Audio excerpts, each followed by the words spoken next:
The nurse saw flames swallowing the mansion. She heard a child screaming inside. Without thinking, she ran through the fire and pulled him out.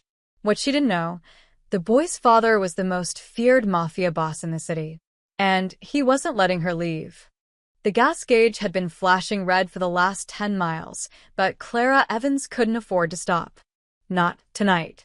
Not when her shift at St. Michael's Hospital had run 3 hours over, and her babysitter charged $20 for every hour past midnight. She gripped the steering wheel of her ancient Honda, doing the math in her head for the 100th time that week. Rent, $1,500. Utilities, $220.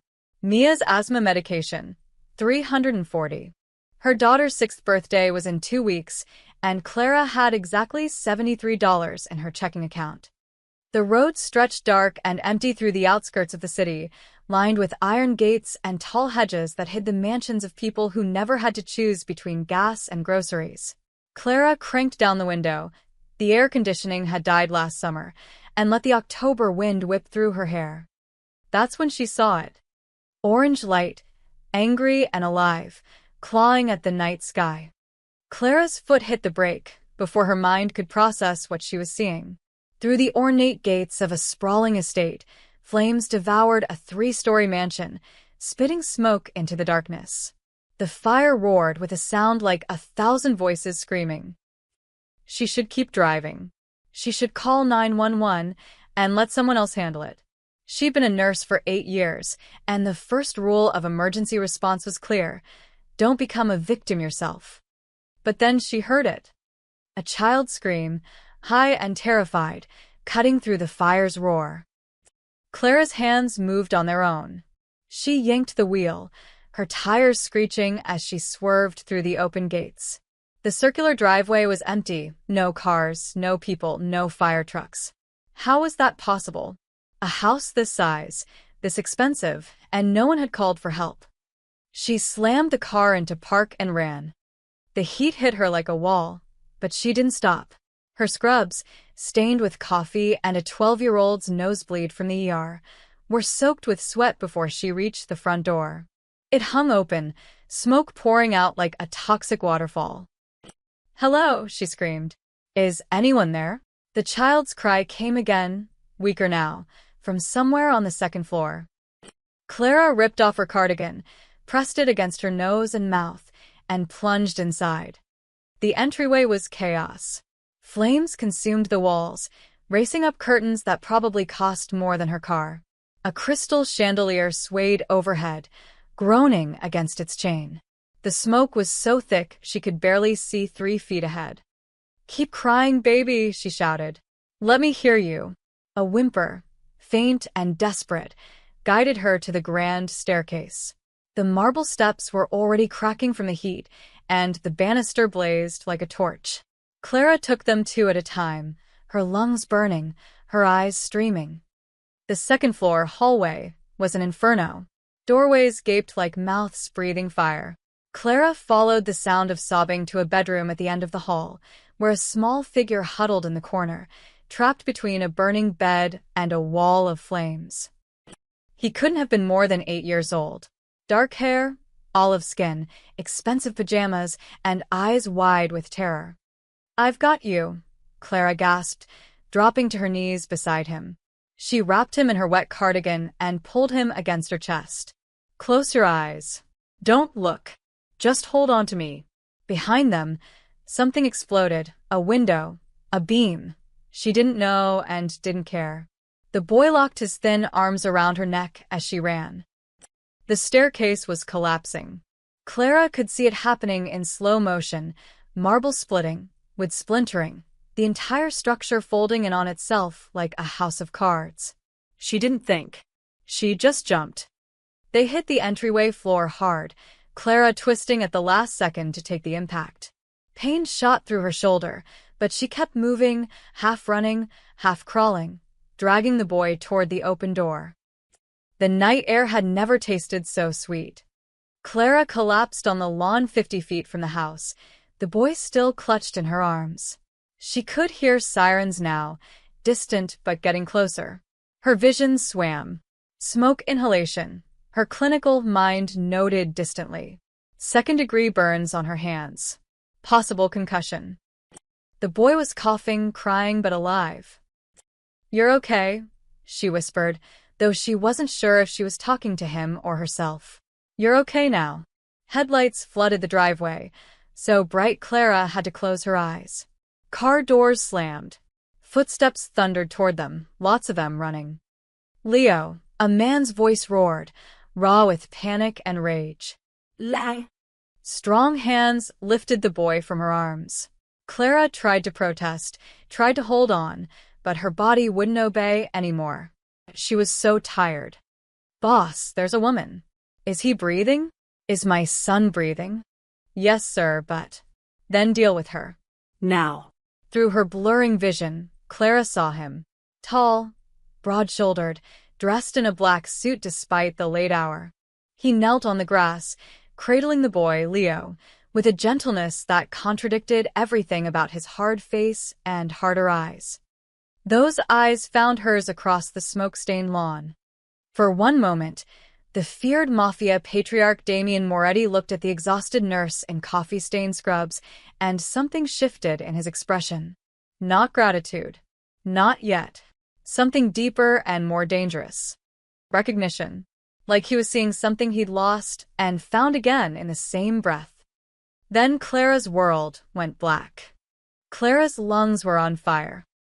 She gasped awake, clawing at her throat, her body convinced it was still drowning in smoke. Strong hands pressed her shoulders back against silk sheets, and a calm voice spoke in accented English. "Easy, miss. You're safe. Breathe slowly." Her vision cleared to reveal an elderly man in a white coat holding a stethoscope. Behind him, floor-to-ceiling windows revealed a sunrise painting the sky in shades of gold and pink. This wasn't a hospital. The room was too elegant, too expensive, with crown molding and oil paintings and furniture that belonged in a museum.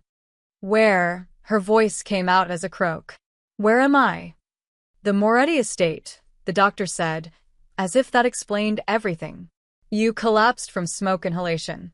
I've treated your burns and given you oxygen. You're very lucky, miss." Another minute in that fire. The fire. The boy. The mansion collapsing. Clara sat up too fast, and the room tilted. Lie. "The child. Is he okay?" "Master Leo is fine. Thanks to you." The doctor packed his instruments into a leather bag. "A few minor burns, some smoke damage to his lungs, but he'll recover fully. You saved his life." Relief flooded through her, followed immediately by panic. "What time is it?" "Nearly 7 in the morning." 7 in the morning. She'd been unconscious for hours. "I have to go. I have to get home." Clara swung her legs off the bed and immediately regretted it. Her hands were wrapped in gauze, her shoulders screamed in protest, and she was wearing a silk nightgown that definitely wasn't hers. "I wouldn't recommend leaving just yet," the doctor said carefully. "Mr. Moretti wishes to speak with you." As if summoned by his name, the door opened. Damien Moretti looked different in daylight. Still tall, still intimidating, but the panic from last night had been replaced by something more controlled, more dangerous. He wore a fresh suit, his dark hair perfectly styled, but Clara could see the shadows under his eyes. He hadn't slept. "Leave us," he said to the doctor. It wasn't a request. The doctor practically scurried out, closing the door behind him. Clara found herself alone with a man she'd only seen on the news, usually in grainy photos accompanying stories about organized crime investigations that never quite stuck. "You're awake." Damien moved to the window, his back to her. Good. "We need to talk." "I need to leave," Clara said, trying to keep her voice steady. "I have a daughter. She's with a babysitter. I need to get home." "Your daughter is 6 years old. Her name is Mia." Damien turned to face her, and Clara's blood went cold. "She has asthma. She attends Roosevelt Elementary. Your babysitter, Mrs. Chun, has been compensated generously for her extended services and informed that you're safe." The room suddenly felt smaller. "How do you?" I know everything about you, Clara Evans. He crossed his arms. Single mother. Divorced 3 years ago from Marcus Evans, a construction worker who pays child support when he remembers to. You work double shifts at St. Michael's to make ends meet. You drive a 2008 Honda Civic that should have died 2 years ago. You have $17,000 in student loan debt, and your rent is 2 months overdue. Clara's hands clenched into fists despite the bandages. You had no right. I had every right. His voice was quiet, but it cut like a blade. You saved my son's life. That means I need to know who you are. And more importantly, I need to know if someone sent you. Sent me? Clara stared at him. I was driving home from work. I saw fire. I heard a child screaming. What was I supposed to do, keep driving? Most people would have. Damien studied her with those dark, unreadable eyes. Most people would have called 911 and waited for professionals. You ran into a burning building without hesitation. That makes you either very brave or very stupid. I'm a nurse, Clara said flatly. It's what we do. Or, he continued as if she hadn't spoken, it makes you an exceptional actress working for someone who wants me to lower my guard. The accusation hit her like a slap. You think I set that fire? That I risked my life, that I could have died, just to what? Gain your trust. The fire was arson, Damien said. Set professionally. Time to trap my son in his bedroom while I was away on business. Someone knew the security codes, the guard rotations, the precise moment to strike. He moved closer and Clara forced herself not to flinch. You appeared at exactly the right moment to play hero. That's quite a coincidence. It's not a coincidence, it's luck. Clara's voice rose despite her fear. Bad luck for whoever set that fire. Good luck for your son. I don't know anything about security codes or guard rotations. I don't even know who you really are beyond what I've seen on the news. Then let me enlighten you. Damien's smile was cold. I'm the man who decides whether you walk out of here or stay until I'm satisfied you're not a threat. The words hung in the air between them like smoke. You can't keep me here, Clara whispered. That's kidnapping. No, Damien walked to the door, his hand on the knob. That's protection. Someone tried to kill my son last night. You're a witness. Until I find out who lit that fire and why, you don't leave my sight. That's insane. That's gratitude. He opened the door, revealing 2 large men in suits standing in the hallway. My men will bring you anything you need. Your daughter will be cared for. You'll want for nothing. Except freedom, Clara said bitterly. Damien paused in the doorway, his expression unreadable. Freedom is overrated when you're dead, Miss Evans. Trust me on that. The door closed with a soft click. And the lock turned. Clara didn't scream.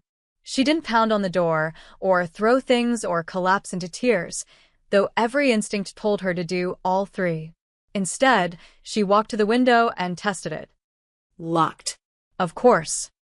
She was 3 stories up, overlooking manicured gardens that probably cost more to maintain than her annual salary. Beyond the gardens, a high stone wall topped with cameras. Beyond that, the city skyline glittered in the morning sun, so close and impossibly far away. Her phone was gone. Her clothes were gone. Even her battered nurse's shoes had vanished, replaced by silk slippers that whispered against the hardwood floor. A gilded cage was still a cage. The door opened without warning, and Clara spun around, her heart hammering. But it wasn't Damien. It was a young woman in a maid's uniform, pushing a cart laden with silver-covered dishes. Good morning, Miss Evans, she said with a practiced smile that didn't reach her eyes. I've brought breakfast. Mr. Moretti thought you might be hungry.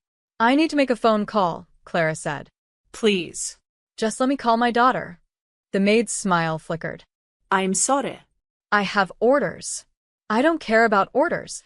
Clara's composure cracked. My little girl doesn't know where I am. She's probably terrified. Please, just 5 minutes. I'm sorry, the maid repeated, softer this time. Almost sympathetic.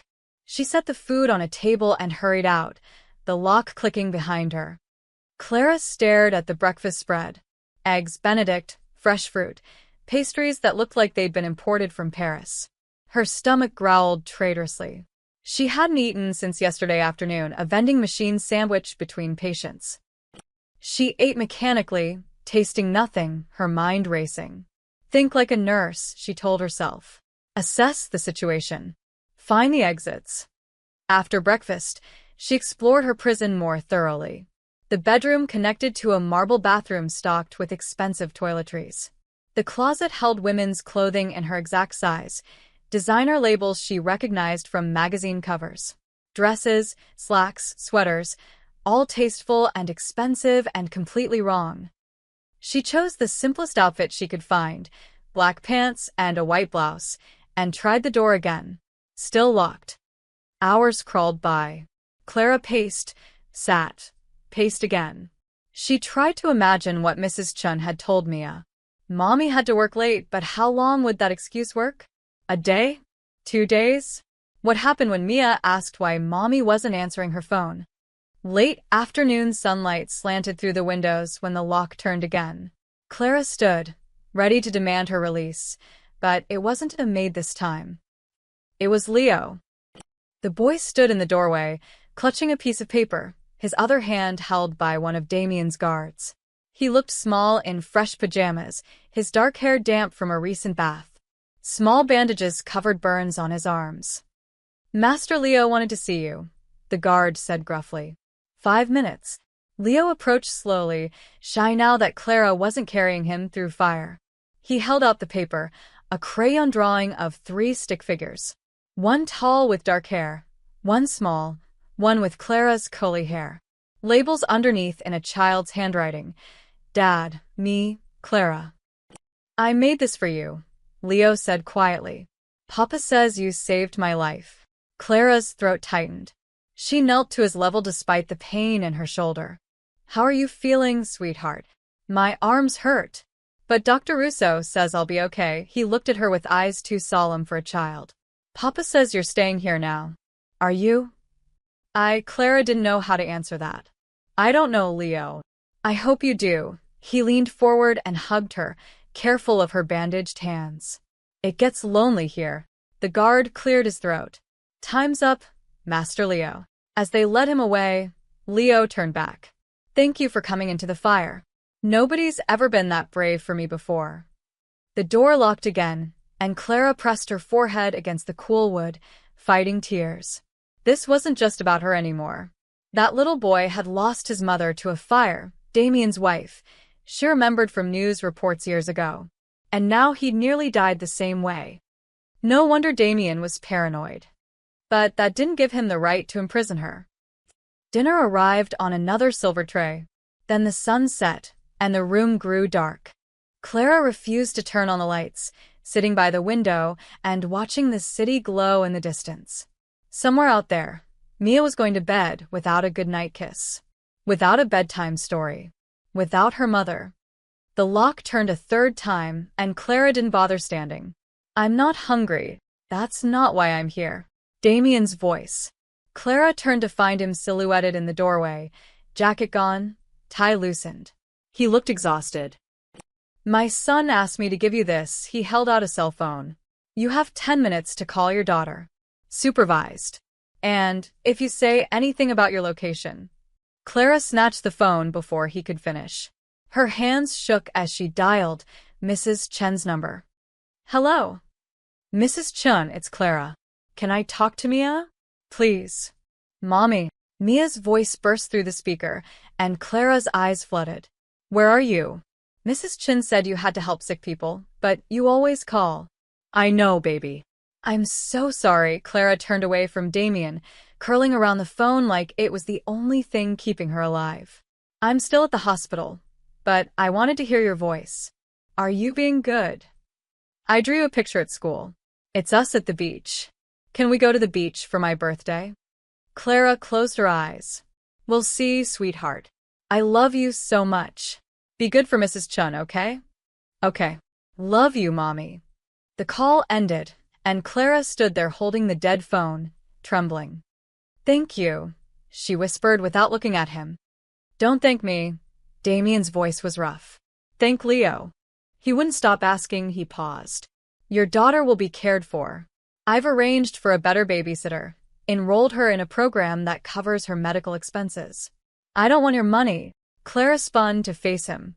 I want to go home. You can't for just a moment. Something flickered in his eyes. Not anger.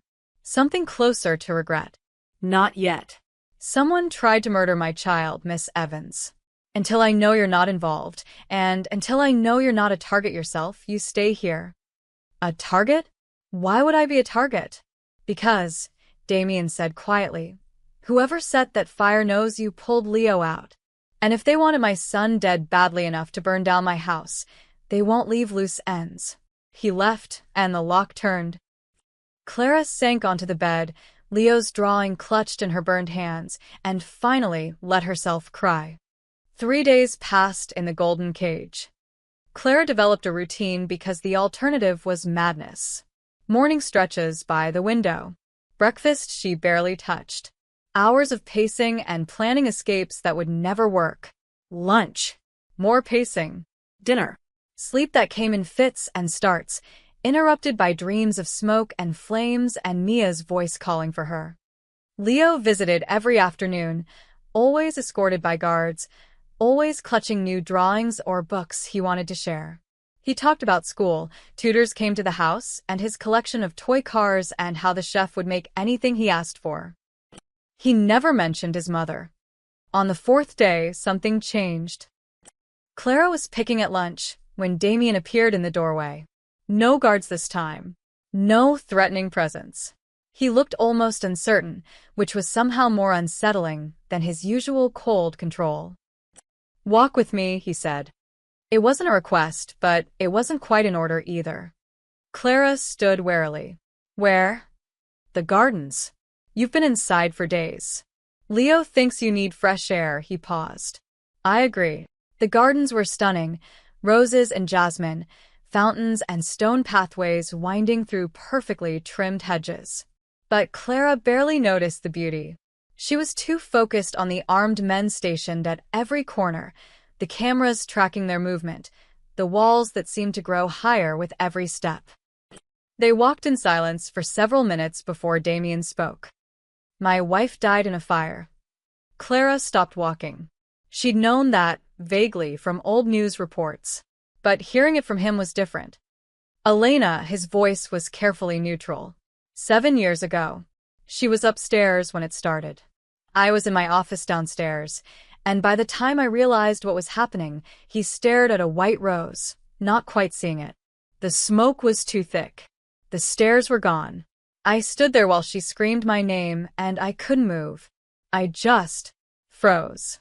Clara's anger wavered. Just slightly. I'm sorry. The firefighters pulled her out, but it was too late. Smoke inhalation. She died in the ambulance. Damien's jaw tightened. Leo was only 1 year old. He doesn't remember her. Sometimes I think that's a mercy. Sometimes I think it's the cruelest thing in the world. Why are you telling me this? He finally looked at her, and Clara saw something raw in his eyes. Something that looked almost like shame. Because when I saw you run into those flames, when I saw you carry my son out while the house collapsed behind you, he shook his head slowly. You did what I couldn't. You didn't hesitate. You didn't freeze. You just acted. I'm a nurse, Clara said quietly. It's what we do. No, Damien's voice was firm. Most nurses wouldn't have done that. Most people wouldn't have done that. You could have died, and you didn't even know who Leo was. You had no reason to risk everything. He was a child who needed help. That's all the reason I needed. They resumed walking, the silence between them different now. Less hostile. More complicated. You think I'm a monster, Damien said. It wasn't a question. Clara chose her words carefully. I think you're a man who keeps people prisoner in their own rooms. Whatever else you are doesn't change that. Fair enough, he almost smiled. Almost. For what it's worth, I've confirmed you're not working for my enemies. My people are thorough. Your life is exactly what it appears to be, messy, difficult, and honest. Then let me go home. I can't, he stopped at a fountain, studying the water. The investigation into the fire points to professionals. Mercenaries. Someone paid a lot of money to kill my son, and they're still out there. If they know you can identify anything, a voice, a face, a car, they'll come for you. I can't identify anything, Clara protested. I didn't see anyone. I just saw flames. You don't know what you saw. Sometimes witnesses remember details later, when they're not in shock. Whoever did this won't take that chance. He turned to face her fully. 3 witnesses from other investigations have turned up dead this year, Miss Evans. All of them killed before they could testify. All of them people I couldn't protect because they refused my help. The words landed like stones in her stomach. So, what am I supposed to do? Stay here forever. Just until I find who's responsible. Then you'll have protection, a new identity if needed, resources. I don't want a new identity. Clara's voice rose. I want my life back. I want to tuck my daughter into bed and help with her homework and argue with her about eating vegetables. I want to go to work and complain about hospital coffee and struggle to pay my bills. That's my life, and it's not perfect, but it's mine. And you'll get it back, Damien said, his voice surprisingly gentle. I promise you that. But right now, staying alive has to be your priority. Clara laughed bitterly. You're asking me to trust you. The man who locked me in a room and had me investigated. The man who... She gestured helplessly at the armed guards, the cameras, the walls. All of this. I know, Damien looked away. Trust isn't my strong suit. Control is. Order. Knowing exactly where everyone is, and what they're doing. It's how I've kept Leo safe for 7 years. It's how I've survived in a world where people smile at you over dinner and plot your murder over dessert. That sounds exhausting. It is, he said it so simply, so honestly, that Clara found herself believing him. But watching someone charge into flames to save my son, that changed something. Made me remember there are people who still act without calculations or ulterior motives. People like you. Clara studied him, this powerful, dangerous man who'd built walls around himself and his son so high that even kindness looked like a threat. Your wife, she said softly. You blame yourself. Every day, the words came out raw. I should have moved faster. Should have been braver. Should have saved her. And now you see Leo almost die the same way, understanding clicked into place. That's why you're so paranoid. It's not just about enemies. It's about history repeating itself. Damien didn't answer, but he didn't need to. The truth was written in every rigid line of his body. For the first time since waking in this place, Clara saw him not as her captor, but as a man haunted by the same flames that had marked her hands. I'm not afraid of you, she said. He looked at her sharply. You should be. Maybe. But I'm not. Clara met his gaze steadily. And I think that terrifies you more than anything. The next morning, Leo knocked on Clara's door instead of being escorted in by guards. Papa says I can visit whenever I want now, he announced proudly, clutching a book with a dragon on the cover. Will you read to me? My tutor says I should practice, but it's more fun when someone helps. Clara glanced at the guards still stationed outside her door, a heavy-set man named Marco who nodded politely but said nothing. Some freedom. But Leo's hopeful face was impossible to resist. Of course, sweetheart. Come sit. They settled on the window seat, and Leo curled against her side like he'd done it 1,000 times. The book was about a dragon who was afraid of his own fire, and Clara found herself wondering if Damien had chosen it deliberately. Halfway through the 2nd chapter, Leo touched the bandages on her hands. Do they hurt? A little, but they're healing.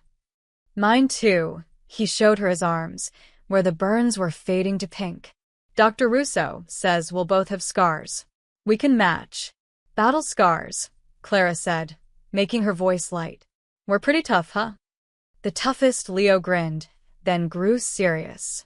Clara, why don't you have a husband? The question caught her off guard. I did once. But sometimes grown-ups decide they're better as friends than married. Oh, Leo processed this. Papa doesn't have a wife anymore either. Mama died when I was little. I know, honey. I'm sorry. I don't really remember her. Just pictures. He traced the dragon on the book cover. Papa gets sad sometimes, especially at night. I hear him walking in the hallway when he thinks I'm asleep. Clara's chest tightened. She thought of Damien's confession by the fountain, the guilt he carried like a second skin. Your papa loves you very much, she said quietly. Sometimes when people love someone a lot and they lose someone else they loved, they get extra worried about keeping the people they have left safe. Is that why we have so many guards? Yes. Is that why you can't leave? Clara hesitated. Yes. Leo leaned closer. I don't want you to leave anyway. It's nicer when you're here. Papa smiles more. Before Clara could respond, Damien's voice came from the doorway. Leo, let Clara rest. She needs to change those bandages. But his tone was softer than before, and when Leo hugged Clara goodbye, Damien didn't rush him. The days began to blur together, but in a different way now. Clara started taking her meals in the main dining room instead of her bedroom. Leo insisted, and Damien didn't object. The first dinner was awkward, crystal and china and more forks than any human needed, with Damien at one end of the long table and Clara at the other like strangers at a business meeting. This is stupid, Leo declared. We're too far apart to talk. Damien raised an eyebrow. This is how formal dining works. Well, it's boring. Leo grabbed his plate and marched to sit next to Clara. There. Much better. Clara hid her smile behind her napkin as Damien stared at his son, clearly torn between enforcing etiquette and something else. Finally, he picked up his own plate and moved closer. Thank you, Leo said smugly. You're welcome, you little negotiator, Damien muttered, but Clara caught the ghost of amusement in his eyes. Dinner became easier after that. Leo chattered about his day. His tutor was teaching him about ancient Rome. The chef had let him help make pasta. He'd beaten his previous record on the racing game in the den. Damien listened with the focused attention of someone who'd learned to cherish these ordinary moments. Clara found herself watching them, this tight unit of two, and something in her chest ached. Mia should be here, laughing over dinner, stealing bites from Clara's plate, telling terrible knock-knock jokes. You're thinking about your daughter, Damien said, reading her expression with uncomfortable accuracy. Always, Clara admitted. You can call her again tonight, after dinner. It became a ritual. Every evening, 10 minutes on the phone while Damien stood just far enough away to give the illusion of privacy. Mia would tell her about school, about the new friend she'd made, about how Mrs. Chin let her stay up an extra 30 minutes because she'd eaten all her vegetables. When are you coming home, Mommy? Soon, Clara would promise, hating the lie. Soon. One afternoon, Clara found Leo in the library, struggling with math homework. His tutor had left him worksheets on fractions, and he was close to tears. I hate math, he declared. It's impossible. Nothing's impossible, Clara said, sitting beside him. You just need a different way to think about it. Here, if you had a pizza cut into 8 slices and you ate 3, what fraction of the pizza did you eat? 3 slices. 3 out of 8 total slices. That's 3/8. See. Leo's eyes lit up. Oh. That makes sense. They worked through the problems together, turning fractions into pizzas and cookies and toy cars, until Leo was solving them easily. He threw his arms around Clara's neck. You're a better teacher than Mr. Peterson. Don't let him hear you say that, Clara laughed. Don't let who hear what? Damien stood in the doorway, and Clara realized he'd been watching them. Something in his expression was unguarded, almost vulnerable. Clara helped me with math. Leo showed him the completed worksheet. I get it now. I see that. Damien's eyes met Clara's over his son's head. Thank you. It's nothing. It's not nothing. His voice was quiet but firm. You didn't have to do that. Later that evening, after Leo was in bed, Clara found Damien on the terrace overlooking the gardens.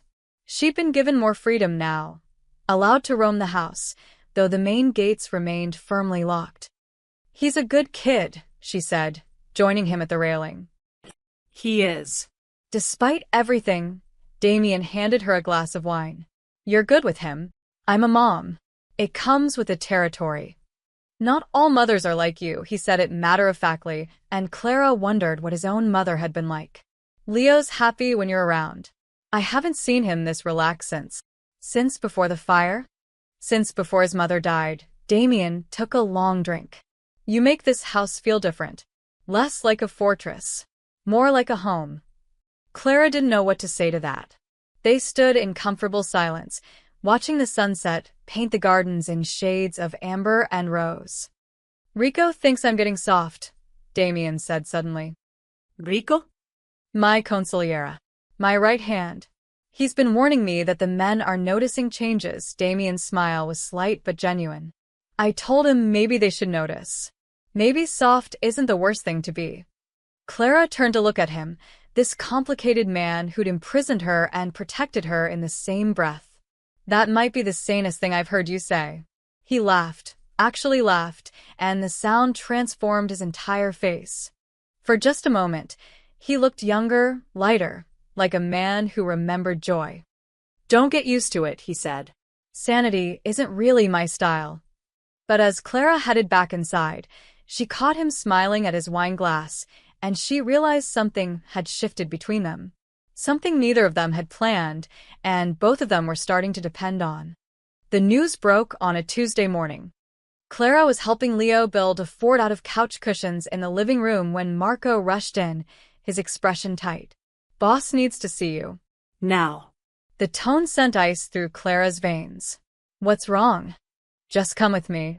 Damien's office was all dark wood and leather, filled with men in expensive suits looking at a tablet screen. The air crackled with tension. Rico, a lean man with silver hair and sharp eyes, stood beside Damien's desk, his face grim. Miss Evans, Rico said, his accent thicker than Damien's. We have a problem. Damien turned the tablet toward her. A news website glowed on the screen, and Clara's heart stopped. Arson suspect identified. Nurse seen fleeing Moretti estate fire. There was a photo, grainy security footage of someone in medical scrubs running from a building. The timestamp showed moments before Clara had arrived at the burning mansion. The article detailed how police had received an anonymous tip about a woman in hospital attire seen leaving the scene. They were asking the public's help in identifying her. That's not me, Clara whispered. I didn't. I was driving home from work. I saw the fire and went in to help. Keep reading, Damien said, his voice dangerously quiet. Clara scrolled down. Her stomach turned to lead. Sources report that investigators found a hospital identification badge near the origin point of the fire. The badge belongs to Clara Evans, a nurse at St. Michael's Hospital. Evans' current whereabouts are unknown. Police are treating her as a person of interest in the arson investigation that nearly claimed the life of 8-year-old Leo Moretti. No, the word came out as a gasp. No, that's impossible. I had my badge. It was on my scrubs when She touched her chest, but she was wearing different clothes now. Her scrubs had been taken away, cleaned or disposed of. Where's my badge? I need my badge. We found it in the fire debris, Rico said flatly. Right where the arsonists set the accelerant. Your badge was used to bypass the security system that night. The electronic lock on the service entrance was accessed with your credentials at 11:47 p.m. But I didn't clock out of the hospital until midnight. I was still at work. Clara's voice rose. Check the hospital records.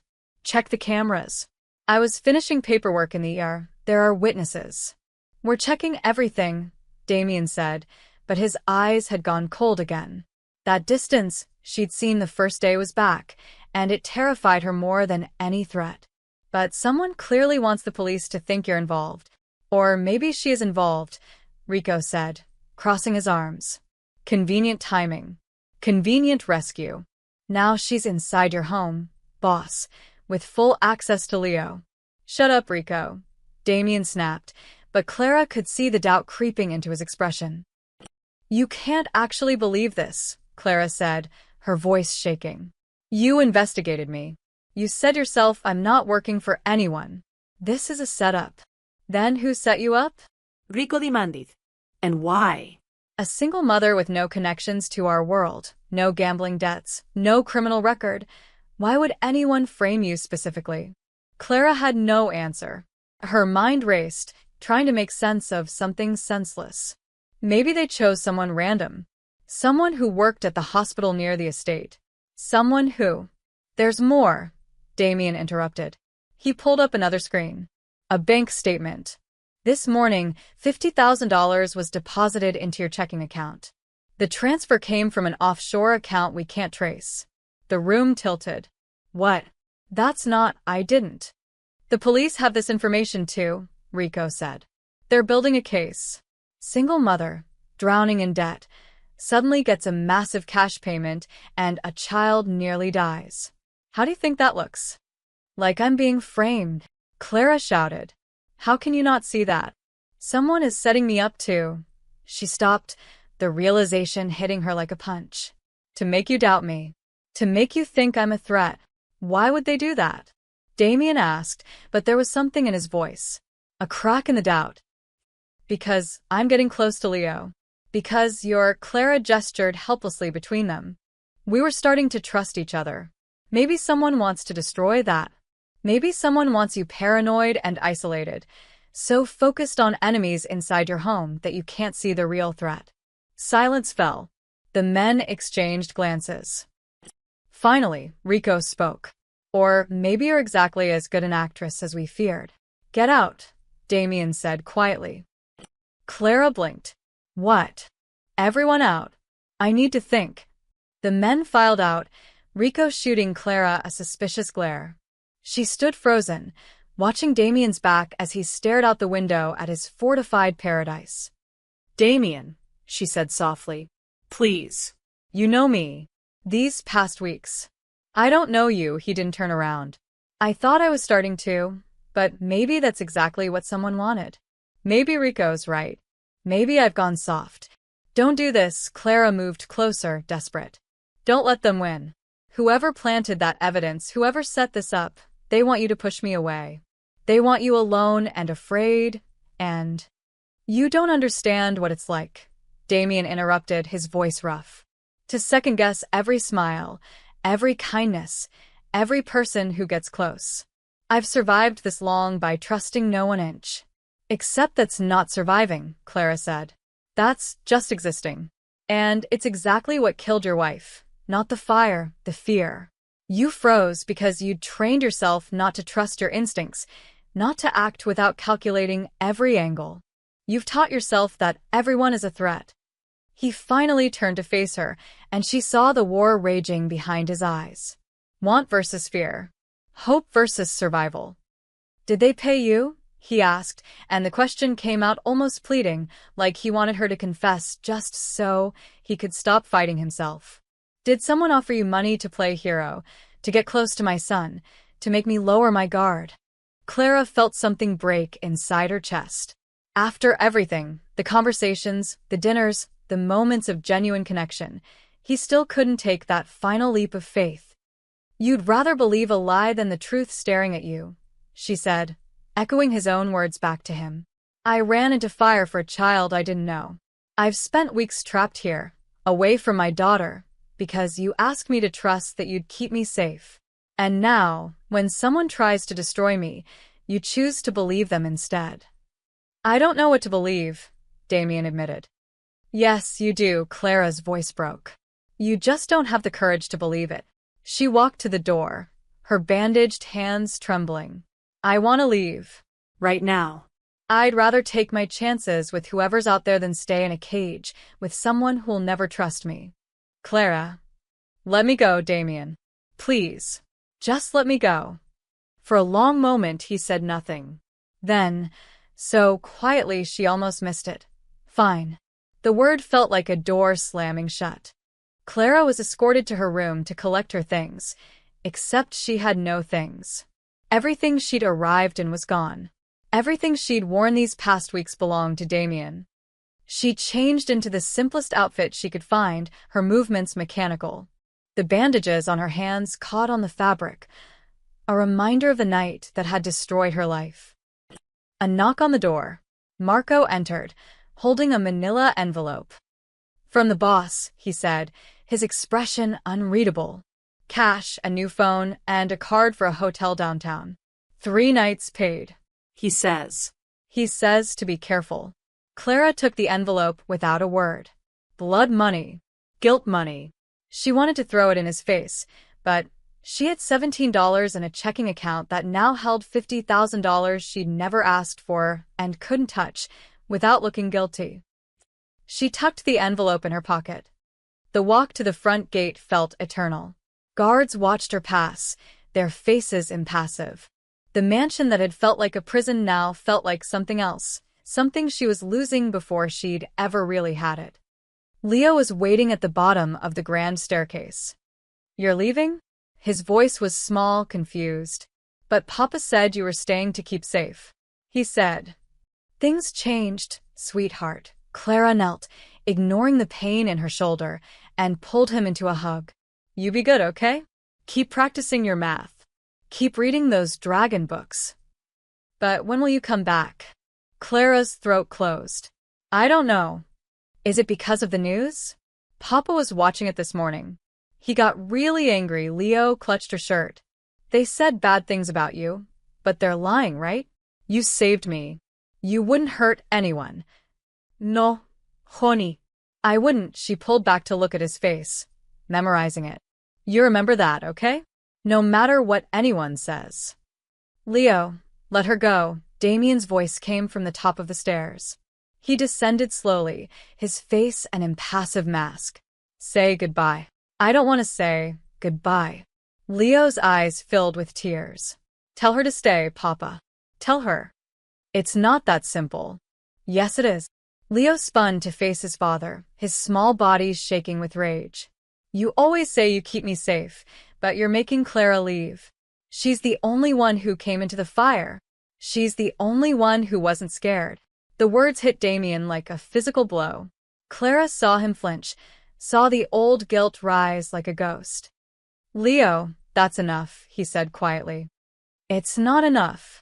Nothing's ever enough." Leo ran up the stairs past his father and disappeared, his sobs echoing through the mansion. Damien and Clara stood in the silence he left behind. "He'll get over it," Damien said, but he sounded hollow. "Will he?" Clara started toward the door. "Or will he just learn to be like you? Trusting no one, locked away, too scared to believe in anything good. That's not fair." "Fair." Clara spun back, anger finally breaking through her hurt. "You want to talk about fair? I save your son's life and lose everything. My freedom, my reputation, my daughter. Someone frames me for attempted murder and you immediately assume I'm guilty. Where's the fairness in that? I have to protect my son. From what? From someone who cares about him? From someone who reads him stories and helps with homework and makes him laugh." Her voice cracked. "You're so busy protecting him from imaginary threats that you can't see the real damage you're doing. You're teaching him that love is dangerous, that trust is weakness, that everyone will eventually betray you. Because they will." Damien's control finally shattered. Everyone leaves. Everyone dies or lies or waits for the perfect moment to stab you in the back. That's the world we live in. "No, that's the world you live in," Clara said. "And you're dragging that little boy down into it with you. Better paranoid and alive than trusting and dead." "Really? Because from where I'm standing, you're already dead. You're just a ghost walking around a fortress, too scared to feel anything real." Clara moved closer, her voice dropping. "Your wife didn't die because you froze, Damien. She died because of a fire. A terrible, random tragedy. But you've been punishing yourself ever since, and now you're punishing everyone who gets close to you. You don't know what you're talking about." "I know exactly what I'm talking about. I know what it's like to be so scared of losing someone that you can't enjoy having them." Clara thought of Mia, of the sleepless nights checking that she was still breathing, of the panic every time her phone rang at school. "But I choose to love her anyway. I choose to trust her teachers, her doctors, her babysitter. Because the alternative, living in constant fear, that's not living at all." Damien stared at her, something breaking behind his eyes. I thought you were different, Clara continued, softer now. I thought maybe underneath all this. She gestured at the mansion, the guards, the cameras. There was still a man who could take a risk, who could choose hope over fear. But I was wrong. What if you're the one who's wrong? Damien's voice was barely a whisper. What if trusting you gets my son killed? Then at least you tried. Clara's eyes burned with unshed tears. At least you believed in something. At least you were brave enough to take that chance. She turned toward the door, but his words stopped her. I can't lose him, Clara. I can't survive it again. Clara looked back one last time. Damien stood in the middle of his beautiful, empty mansion, surrounded by protection that couldn't keep him safe from himself. You're not going to lose him to a fire or an enemy, she said quietly. You're going to lose him by pushing away everyone who could teach him how to be human. And that will be the saddest thing of all. The front door opened. Marco stood waiting by a black car. Clara walked out into the October sunshine, free for the first time in weeks. Free and completely alone. The gate closed behind her with a metallic clang that sounded like finality. She didn't look back. She couldn't. If she looked back, she might see Damien watching from the window. She might see the way his hand pressed against the glass. She might see him make the choice he was too afraid to make. But she didn't look back. Some bridges you had to let burn. The hotel room was sterile and anonymous. Beige walls, scratchy sheets, a window overlooking a parking lot. Clara sat on the edge of the bed, staring at the cash Damien had given her. $2,000 in crisp hundreds. Enough to survive for a few weeks. Not enough to fix what was broken. She called Mrs. Chen first. Clara. Thank God. The news, they're saying terrible things. I know. I need to see Mia. Can you bring her too? Clara paused. Could she risk it? If the police were looking for her, if someone was really trying to frame her, bringing Mia here might put her daughter in danger. Actually, is she okay staying with you a few more days? Just until this gets sorted out. Of course, but Clara, what's happening? Did you really? No. I didn't do anything wrong. But someone wants people to think I did. Clara's voice hardened. And I'm going to find out who. After hanging up, she opened the new phone Damien had provided. It was a basic model, probably untraceable. She pulled up the news article again, studying every detail. The timestamp on the security footage, 11:47 p.m. She'd been at the hospital until midnight. She was certain of it. The ER had been chaos that night.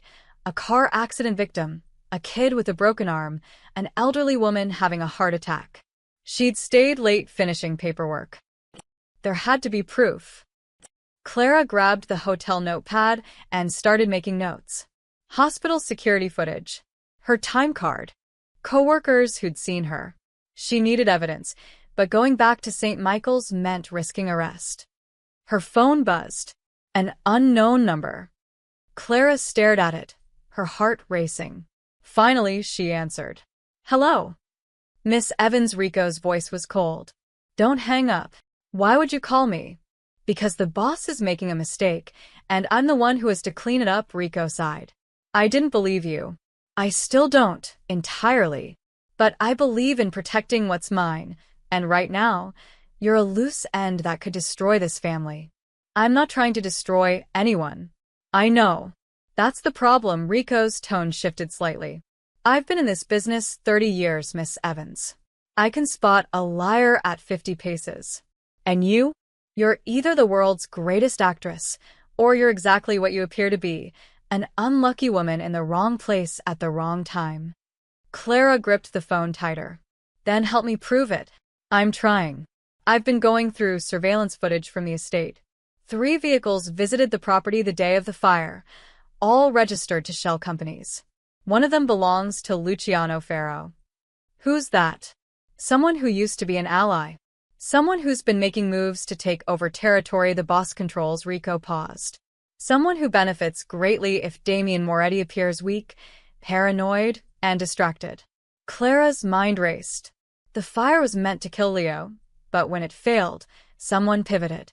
They framed me to drive a wedge between Damien and anyone he might trust.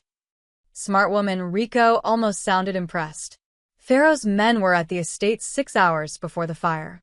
Security footage shows one of them near the service entrance, right where your badge was supposedly used. They must have stolen it somehow. From the hospital.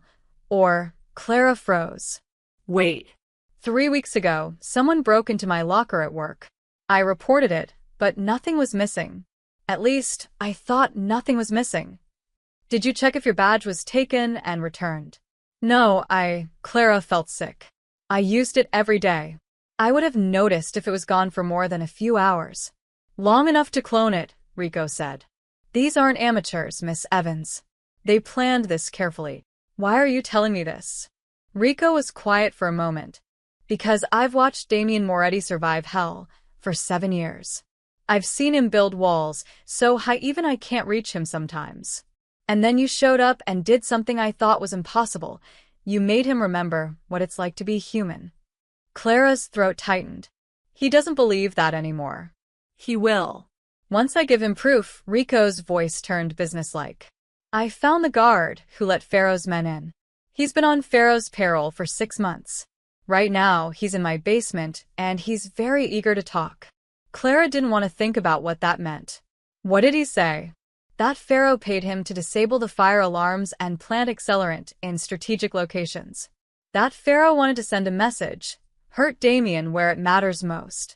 That you were chosen specifically because you're a single mother with debts.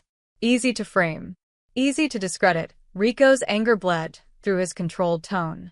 They gambled that the boss would rather believe you betrayed him than trust his own judgment. And they were almost right. Almost.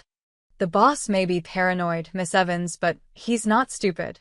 He's in his office right now, tearing apart every piece of evidence, looking for holes in the story. Rico paused. He wants to believe you.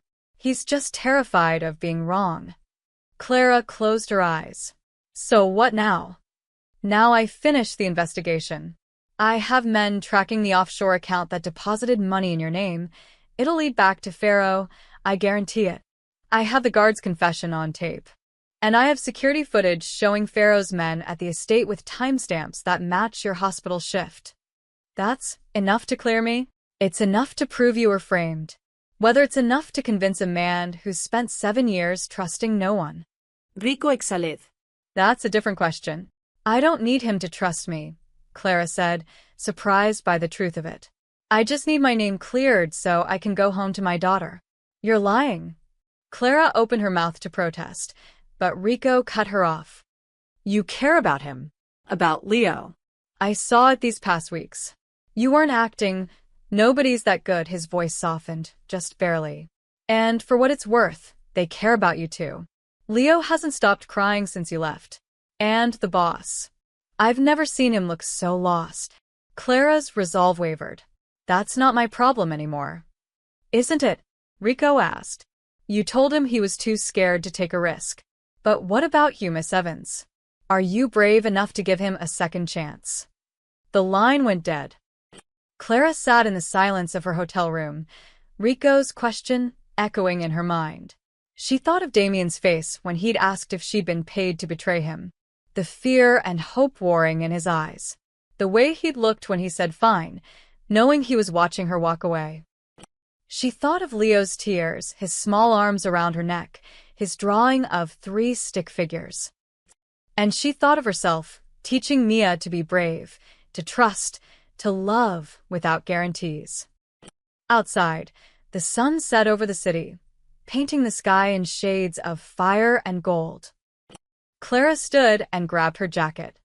She had work to do. Damien Moretti hadn't slept in 3 days. His office was littered with documents, surveillance footage frozen on multiple screens, coffee cups forming rings on priceless furniture. Rico stood by the window, arms crossed, watching his boss spiral. The confession checks out, Rico said for the 3rd time. Pharaoh orchestrated everything. The guard's testimony, the footage, the timing, it all points to him. It could be another setup. Damien rubbed his eyes. Pharaoh knows we'd investigate. What if this is exactly what he wants us to find? then he's a genius, and we're all idiots. Rico's patience was wearing thin. Or maybe, just maybe, the simpler answer is the right one. Clara Evans is innocent. You made a mistake. And now you need to fix it. Damien stared at the frozen image on his screen, Clara running into the burning mansion, her face set with determination.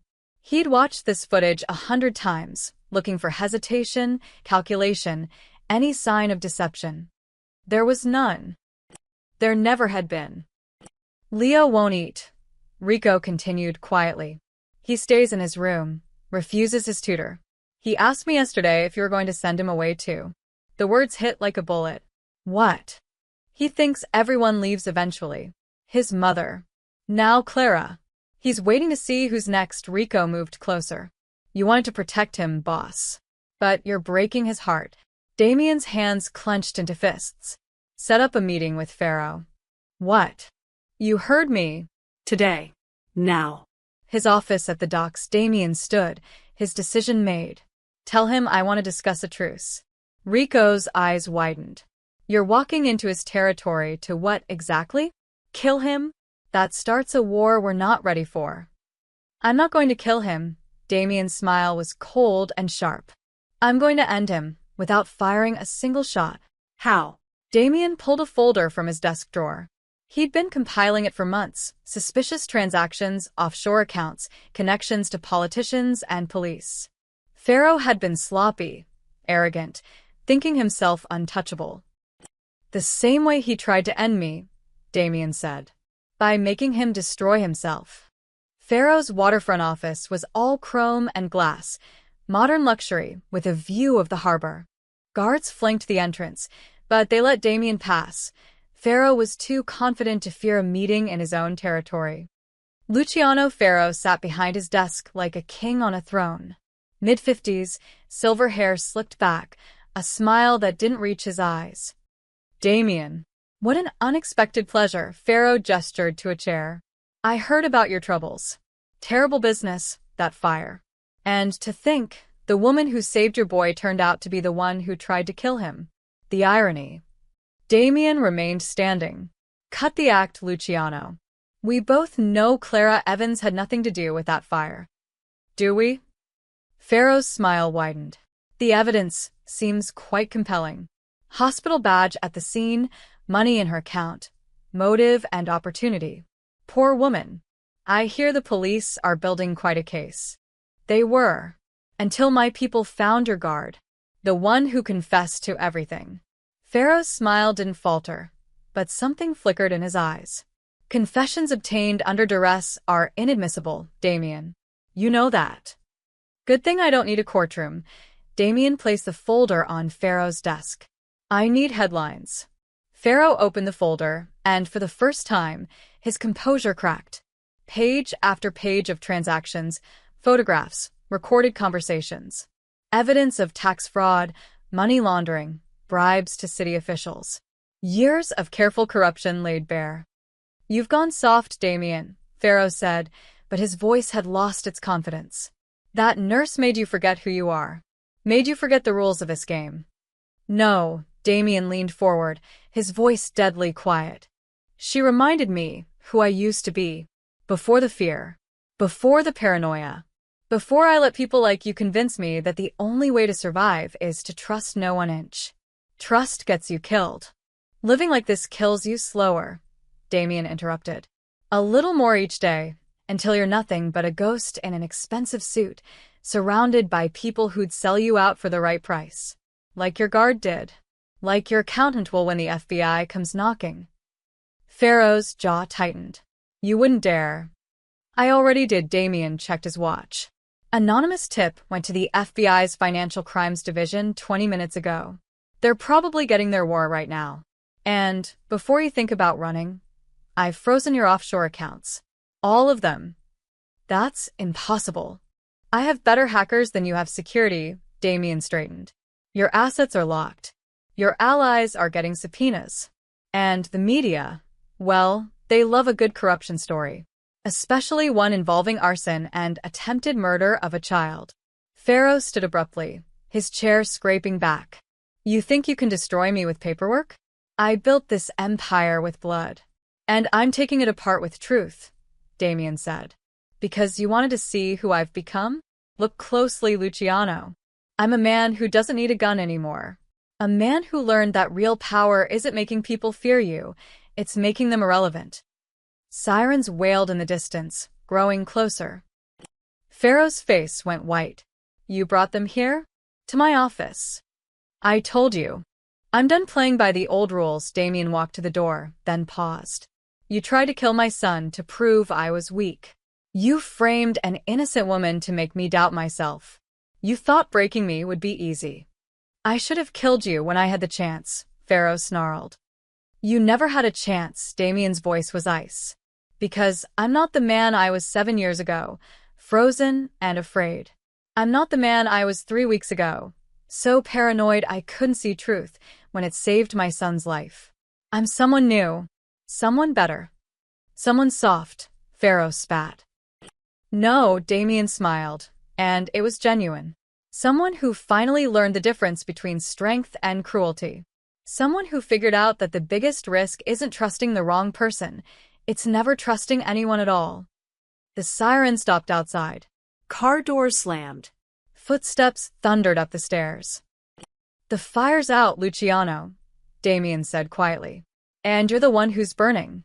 He walked out as federal agents poured in, their voices sharp with authority.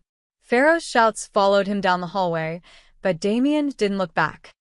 Rico waited by the car, eyebrows raised. Well? It's done. Damien slid into the back seat, feeling lighter than he had in years. Get me everything we have on Clara Evans, hospital records, witness statements, the offshore account trail. I want it airtight. Already compiled, Rico handed him another folder. Where to, boss? Damien thought of Clara in some anonymous hotel room, alone and afraid, believing no one would fight for her. He thought of her words, "You'd rather believe a lie than the truth staring at you." She'd been right. But maybe it wasn't too late to prove she was also wrong about him being too afraid to choose hope. Her hotel, Damien said. Enrico? This time I'm going alone. You sure that's wise? Damien looked at the folder in his hands, evidence of Clara's innocence, proof that she'd been telling the truth all along. Proof that he'd been given a gift and nearly thrown it away. Probably not, he admitted. But I'm doing it anyway. Clara was packing her few belongings when the knock came. She froze, her heart hammering. Police? Pharaoh's men? She'd been careful, hadn't used her credit cards, hadn't contacted anyone except Mrs. Chen. Clara, Damien's voice, muffled through the door. Please. I know you're in there. She should ignore him. Should tell him to leave.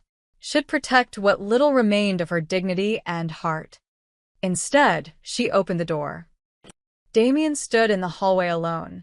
No guards, no Rico, no weapons visible. He looked terrible. His suit was rumpled, his tie loosened, dark circles under his eyes. He looked like a man who'd been to hell and barely made it back. How did you find me? Clara asked. The phone I gave you has a tracker. At her expression, he raised his hands. I know. Old habits. But right now, I'm grateful for them, because we need to talk. I don't think we have anything to say. Pharaoh confessed, the words tumbled out. Not to me directly, but his entire operation is falling apart. The FBI raided his office an hour ago. They have everything, the arson, the frame job, the money trail. All of it. Clara's knees went weak. She gripped the doorframe. What? You were right. About everything, Damien's voice cracked. Someone set you up to make me doubt you. To make me push away the one person who he stopped, struggling with words. The one person who showed me what I'd forgotten how to be. Damien. Please.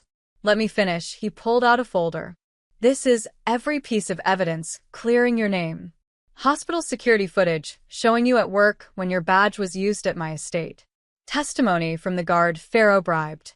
Bank records proving the offshore account belongs to one of his shell companies. Statements from your coworkers confirming your shift that night. Clara took the folder with shaking hands, hardly daring to believe it. Page after page of documentation, official letterheads, timestamps, proof. Proof she was innocent. Proof she could go home. The police have already been notified, Damien continued. All charges will be dropped. Your name will be cleared publicly. The money in your account will be traced back to Pharaoh as evidence. You're free, Clara. Completely free. She should feel relief. Joy. Victory. Instead, she felt hollowed out, exhausted. Thank you, she whispered. Don't thank me. Damien's face twisted with something like pain. I should have believed you from the start. I should have trusted my instincts instead of my fear. You told me I'd rather believe a lie than the truth, and you were right. I'm sorry, Clara. I'm so damned sorry. Clara looked at him, really looked at him. This powerful man who'd had her investigated, imprisoned, and ultimately betrayed. This complicated man who'd also protected her, shared his grief, and let his son love her. This broken man who was trying, finally, to choose hope over fear. You didn't kill him, she said softly. Damien blinked. What? Ferro. You could have killed him. That's what the old you would have done. Eliminate the threat, send a message. But you didn't. No, Damien's smile was slight but real. I gave him to the law. Let him rot in a cell, bankrupt and powerless. It felt cleaner. Better. The fire's out, Clara said, echoing his words to Pharaoh. Yeah, he met her eyes. It is. They stood in the doorway, the folder of evidence between them like a bridge or a wall.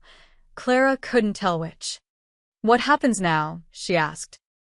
Now you go home to your daughter. You go back to your life. You get to be free of all this. He gestured vaguely. Chaos. Free of me. Is that what you want? Damien looked away. What I want doesn't matter. You deserve better than a man who locked you up and doubted you.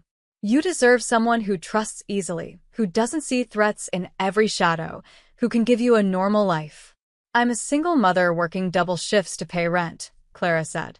I drive a car that barely runs and eat ramen 3 nights a week. Normal is overrated. Clara. You made a mistake, she interrupted. A big one. You let fear control you, and you hurt me. But you also figured it out. You investigated. You found the truth. And you came here alone. To tell me. She stepped closer. That took courage. It took too long, Damien said bitterly. I wasted days doubting you when I should have been. Being human, Clara finished. Making mistakes. Learning. Growing. She touched his arm gently. You're not the man you were 7 years ago, frozen by fear. You're not even the man you were 3 weeks ago, too paranoid to trust. You're becoming someone new. Someone better. Someone who hurt you. Someone who's trying to make it right. Clara's voice softened. That matters, Damien. Maybe more than anything else. He finally looked at her, and she saw hope warring with disbelief in his eyes. You're saying you forgive me? I'm saying I understand you, Clara smiled sadly. I know what it's like to be so scared of losing someone that you can't let anyone in. I know what it's like to build walls because it feels safer than risking your heart. And I know what it's like to realize those walls are just another kind of prison. Damien reached for her hand, then stopped uncertain. Clara took his hand instead, lacing her bandaged fingers through his. I can't promise I won't be scared, he said quietly.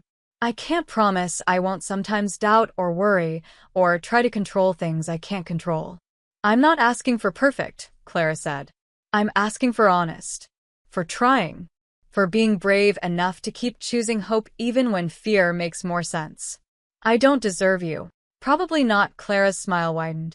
But maybe that's not the point. Maybe the point is figuring out if we're brave enough to deserve each other. Damien pulled her closer, his forehead resting against hers.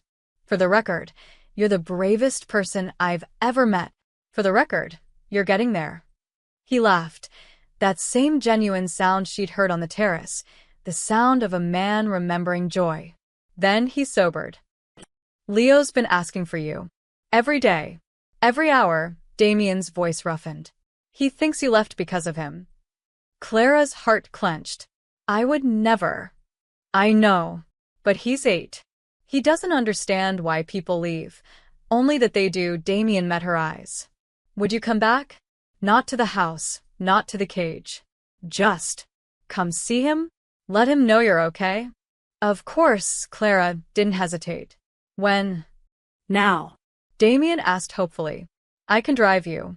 Or I can send Rico if you'd rather. You can drive me, Clara said. But I need to stop somewhere first. Where? Clara smiled. To get my daughter. If I'm going to see Leo, Mia's coming with me. It's time they met. 6 months later. Clara pulled her new used car, a reliable Toyota that didn't flash warning lights, into the parking lot of the Elena Foundation. The building gleamed in the morning sun, all glass and hope, with a playground visible through the windows where children laughed and played. Children with scars like hers. Like Leo's. Mommy, can I go on the swings? Mia bounced in her seat, her inhaler tucked safely in Clara's purse. The new insurance plan Damien had helped her secure, legitimate, paid through a health cooperative he'd established, meant Mia's medication was finally affordable. After I check in with the morning staff, Clara promised. Go find Leo. He's probably already here. Mia darted off, her backpack bouncing.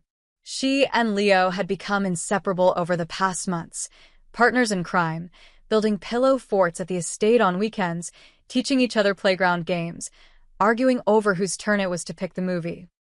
Clara had worried, at first, about the blending of their worlds, about whether Mia would be safe in Damien's complicated life, whether Leo would resent sharing his father's attention. But children, she'd learned, were wiser than adults. They simply loved without calculation, trusted without conditions, and made room in their hearts for whoever needed space. Morning, boss. Nurse Patricia grinned as Clara entered the clinic. Dr. Russo wants to see you about the new wing construction.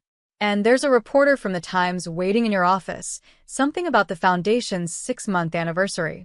Clara had learned to handle reporters with the same calm efficiency she handled emergency rooms. The Elena Foundation had become news, a pediatric burn center funded entirely through legitimate business ventures, offering free care to families who couldn't afford it. Damien had restructured his holdings, divesting from questionable enterprises, focusing on real estate and investments that could stand public scrutiny. Going legit is expensive, Rico had muttered during one budget meeting. Going legit is freedom, Damien had replied. Clara found the reporter, a young woman with a kind face, in the office that still didn't feel quite like hers. Medical degree framed on the wall, completed through a scholarship Damien insisted had nothing to do with him, photos of Leo and Mia on the desk, a view of the playground where healing happened. The interview was standard questions. What inspired the foundation? How did it feel to see it thriving? What were her future goals? Clara answered honestly. The foundation was built on the ashes of tragedy.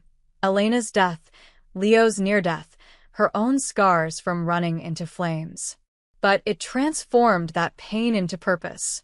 Every child treated here, every family given hope, was proof that mercy could rebuild what violence destroyed. And Mr. Moretti? The reporter asked carefully. There are rumors about your relationship. Mr. Moretti is a dedicated father and philanthropist, Clara said with practiced diplomacy. His support of this foundation has changed countless lives. The reporter smiled knowingly, but didn't push. Everyone speculated about Clara Evans and Damien Moretti, the nurse and the reformed crime boss, the fairy tale that didn't quite fit any normal narrative. Let them speculate. The truth was more complicated and more beautiful than any headline could capture. After the interview, Clara found Dr. Russo reviewing blueprints for the expansion. The new wing would double their capacity, add physical therapy facilities, create space for art therapy and counseling. We're going to need more staff, Dr. Russo said, pointing at the designs.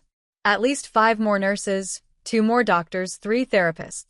Then we'll find them. Clara studied the plans, seeing not just lines on paper, but futures being rebuilt. When does construction start? Next month. The permits finally cleared, Dr. Russo smiled. You know, when Damien first approached me about this project, I thought he was crazy. A mafia boss starting a children's hospital? But he's full of surprises. Yes, Clara agreed softly. He is. She found Damien outside, pushing Mia on a swing while Leo hung upside down from the monkey bars, making his father nervous. Leo, careful. I've fine, pap. Leo laughed, his scarred arms strong and sure. Watch this. He flipped down, landing on his feet with a triumphant grin. Mia chird. Damien exhaled in relief. You're going to give me a heart attack, he told his son. Nah, Clara will save you. She's good at that. Leo ran off with Mia toward the sandbox, their laughter bright as bells. Damien turned to Clara, and she saw the transformation 6 months had brought. The hard edges had softened. The constant tension had eased. He still had guards. Old habits died hard, but they stayed at a respectful distance. He still worried, probably always would, but he'd learned to trust the world wouldn't always end in fire. Rico's been asking when we're expanding to other cities, Damien said, falling into step beside her as they walked the perimeter of the playground. Chicago, Boston, maybe Atlanta. The model works. We have the funding. Next year, Clara said. Let's get this wing finished first. Make sure we're doing it right. Always so practical, he took her hand naturally now. The gesture no longer weighted with fear or hesitation. Just simple affection. Have I told you today that you're amazing? Twice. But I don't mind hearing it again. He stopped walking, turning to face her. The October sun caught his face, highlighting features that had become dear and familiar. You changed everything, Clara. This foundation, Leo's happiness, my entire life. You ran into fire, and pulled me out too. We pulled each other out, Clara corrected gently. I showed you it was possible to trust. You showed me it was possible to heal. We're partners in this. Partners, Damien repeated, testing the word. Then, quietly. Is that all we are? Clara's heart skipped. They'd been careful these past months, rebuilding friendship, establishing trust, letting Mia and Leo adjust. They'd had dinners together, taken the kids to parks, spent quiet evenings talking while the children played. But they'd never defined what they were becoming. What do you want us to be? She asked. More, he said simply. If you're ready. If you think we're ready. Clara looked at their children playing together in the sand, building castles and knocking them down, and building again. She thought of the foundation rising around them, proof that something beautiful could grow from ashes. She thought of Damien's hand in hers, steady and warm, no longer afraid to hold on. I think we're ready, she said. I think we've been ready for a while. Damien smiled, that genuine, unguarded smile that transformed his entire face. Then let's stop being careful. Let's be brave instead. He kissed her there in the playground, while children laughed and the foundation stood witness. It wasn't a fairy tale kiss, perfect and poetic. It was real and slightly awkward, and absolutely right.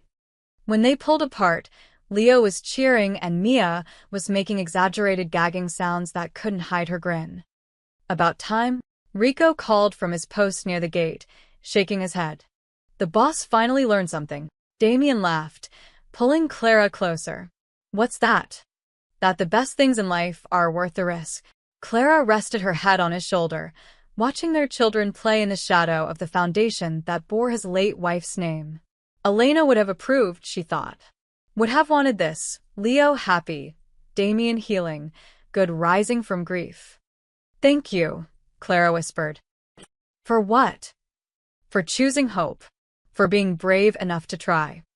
Damien kissed the top of her head. Thank you for running into fire. For saving more than just my son. Around them, the foundation hummed with life. Nurses checking on patients, families finding hope, children learning they could be more than their scars. And in the center of it all, two broken people who'd found each other in flames and built something everlasting from the ashes. 1 year after the fire. The Elena Foundation's grand opening drew crowds that spilled onto the sidewalk, families whose children had been treated there, doctors and nurses from across the country, reporters documenting the unlikely story of a mafia boss turned philanthropist. Clara stood backstage in the small auditorium, smoothing down her dress for the 10th time. She wasn't used to speeches, to cameras, to being the face of something this important.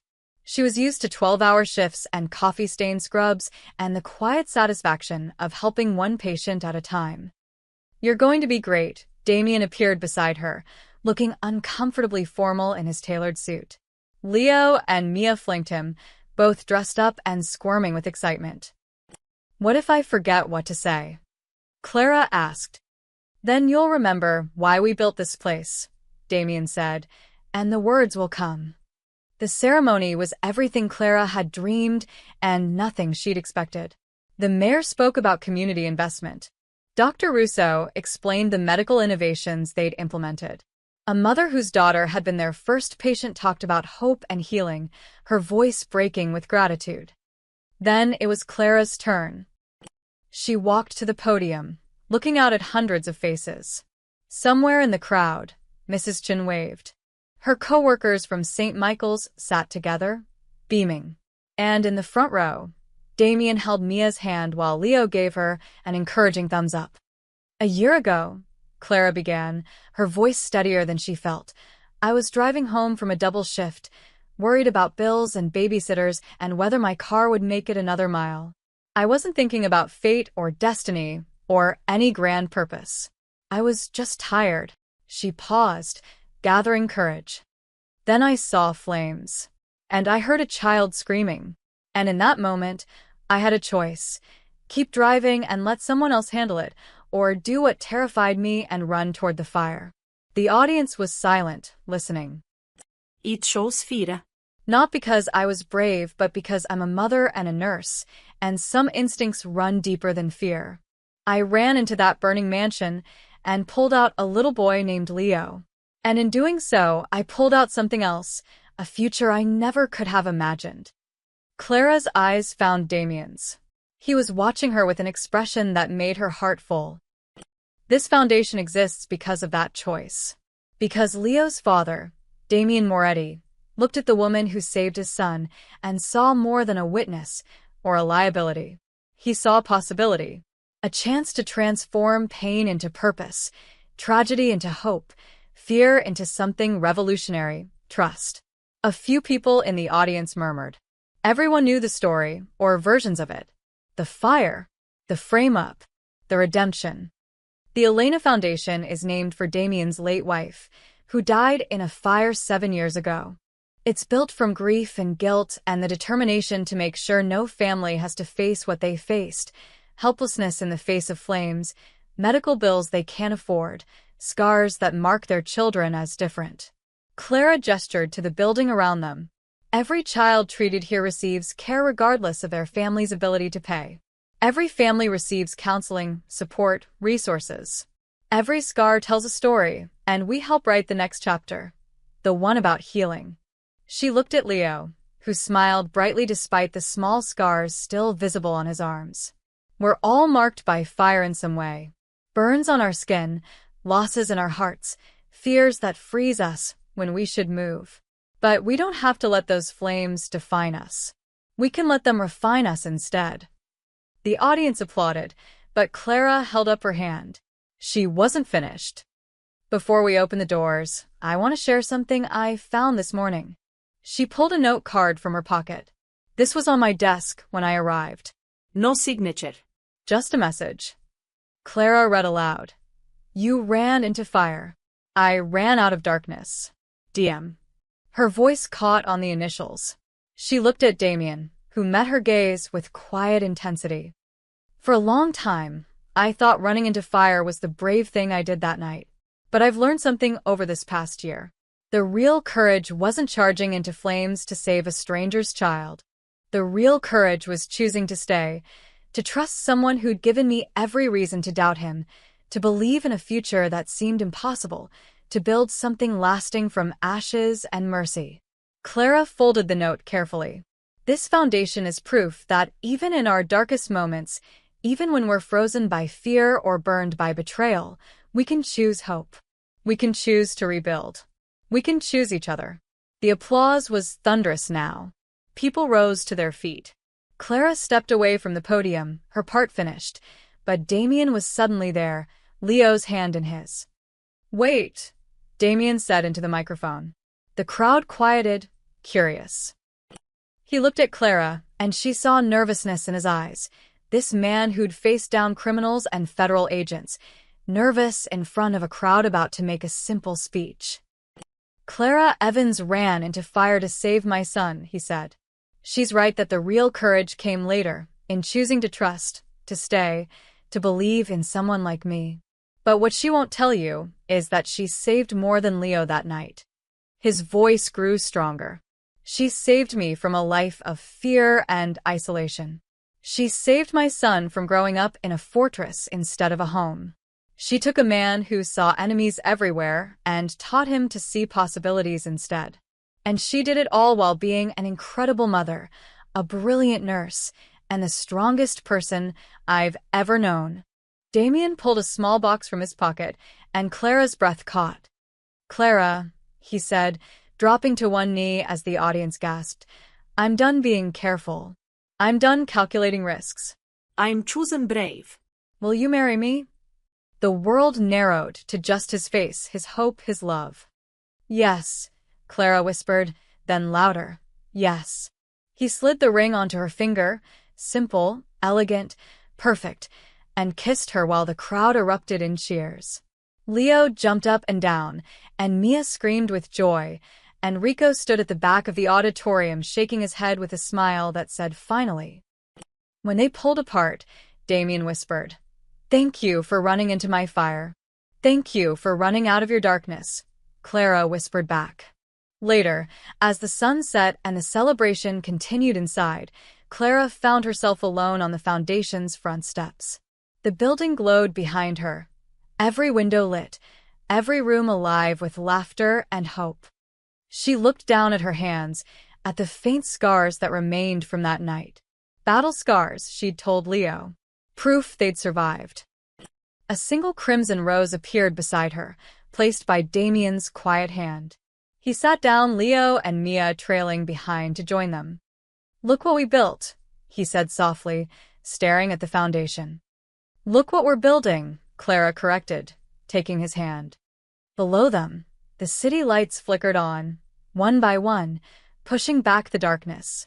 The Elena Foundation stood as a beacon among them, proof that mercy was stronger than fear, that love could rise from ashes, that even the worst fires couldn't burn away hope. Clara leaned against Damien's shoulder, their children playing at their feet, and watched the night come alive with light. She'd run into flames and found her future. He'd walked out of darkness and found his redemption. And together, they'd built something that would burn bright for generations, not with the fire of destruction, but with the eternal flame of mercy and second chances. The clinic's lights glowed against the night sky. Proof that even in ashes, love could build something everlasting.